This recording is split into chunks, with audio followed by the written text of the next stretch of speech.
What if I told you that the world you see isn't the world that exists? That the stories you've built your life around might be illusions?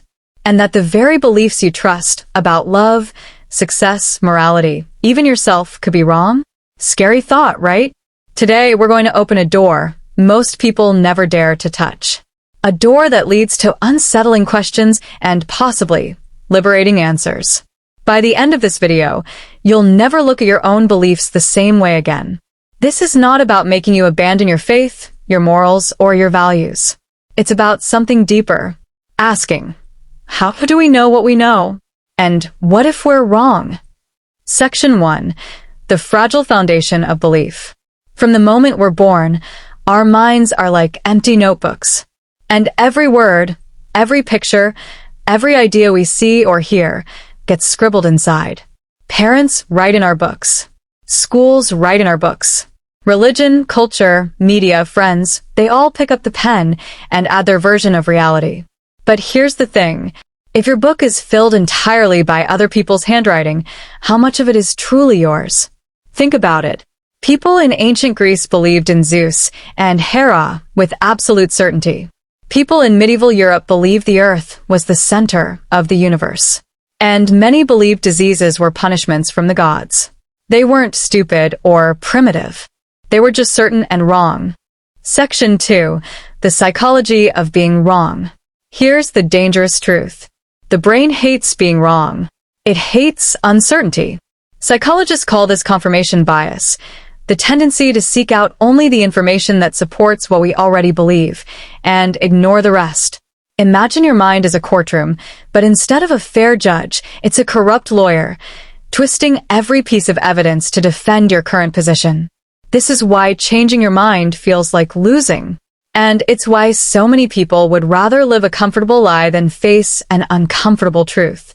Section 3. History's harsh reminder. Let's step back for a moment. Every generation thinks it's the most enlightened one. The Romans thought their civilization would last forever. 19th century doctors bled patients to remove bad blood. And just a few decades ago, people smoked cigarettes believing it was healthy. Fast forward 100 years from now, and maybe our own beliefs, things we fight over, things we swear by, will look just as outdated and laughable. So if history teaches us anything, it's that certainty is dangerous and humility is wisdom. Section 4. The freedom in admitting you might be wrong. Here's the paradox. The moment you admit you could be wrong, you open yourself to growth. It's like taking off a blindfold you didn't know you were wearing. Socrates, one of history's greatest philosophers, famously said, "The only true wisdom is in knowing you know nothing." Why would a man celebrated for his intellect claim to know nothing? Because he understood that the moment you think you've found all the answers, you stop asking questions.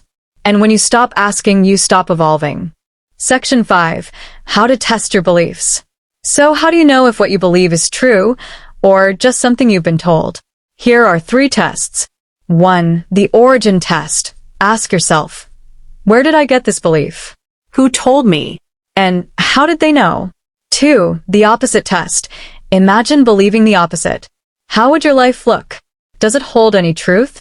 3. The evidence test. Strip away feelings and look only at the facts. What remains? You don't have to reject a belief to question it. Questioning isn't betrayal. It's maintenance for your mind. Section 6. The danger of never questioning. Here's the risk of never asking. What if I'm wrong?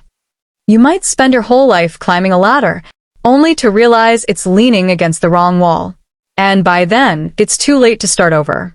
That's why some of the world's wisest people make it a habit to doubt themselves, not in a way that paralyzes them, but in a way that keeps them open, humble, and curious. Section 7. The upside of uncertainty. What if being wrong isn't failure, but freedom? Because if you can let go of one false belief, you create space for a better one. It's like cleaning out an old, dusty room.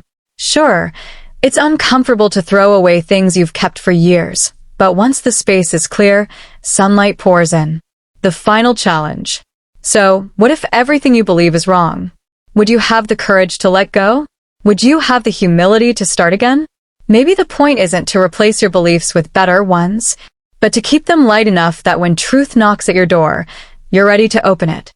The next time you feel absolutely certain about something, Take a breath. ask the question. Because real wisdom isn't in being right. It's in being willing to find out when you're wrong.